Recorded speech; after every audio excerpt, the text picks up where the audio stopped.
April tarik tara kanipan lagi hudok sa mali nuit mga nitum na sakal jagada ba asigamba school di sports hudok pa nuit mali lena na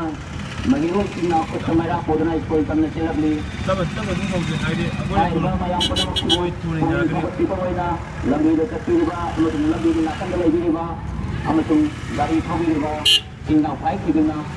mayroy sini khandi ra ba ako tayo kisip na tawag na galing sinigari. Selo, tung gitabak ni nakoy na asa. Ako'y kan na siya si, tung giapabayugi ang mamamuhay si, sana ko na bahay ba si, Manipuri so art and the culture ang mga sports na sakta ko bali. Nauling nga matandagi ako, yung tagi makong sabihaw na mahilo si Subo. Sana ko na bilang dito kong tanggin ba, ako muna mit yung oil ba. Mayroon nga, maunaan niya dyan. Ako na Mambal sakti putok na CNBO wa bakang di gano school tan nay koy CNC Nabani nga nga rin yung dam nay na tan na CNBO school Nabani nga nga rin sila kahanto Kaka nabani nga nga Annual Power School to morning on Annual Inter-House School Sports Meet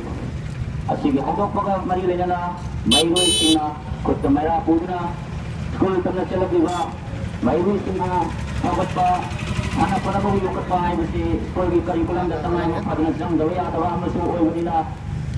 dahil yun na school sports pangsok sa mga sidagi hawin naman eh ama sa may rules na sila ayun itong yung di oras ito rin anak ko na ba naman ipurgo sakta ko ito rin sikli na ito kaya mga itong na ba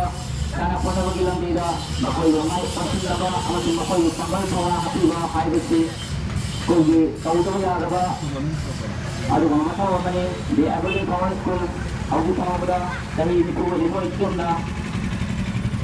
nailaklaba doon laba yang nalira ba school naman eh bakit saan maniro kaya tungan mamakagi maniro sana pa na magilang da national player state player kaya ito putok na ba wala na mahima sigilang da si tungan ba matipcharaw niyo kaya ito putok na ba di kung naman school ni di Evelyn Power School kaya ito na likat pa na makungkar ba asigat ana sa ini pun sura ba ang asong dito ganito na kusura annual inter-house school sports meet di Evelyn Power kung mahirap na so tayo na ako sa maya tayo na sila ni maya na mahirap kung yung ginil natin eh sana po na naman ipuro sa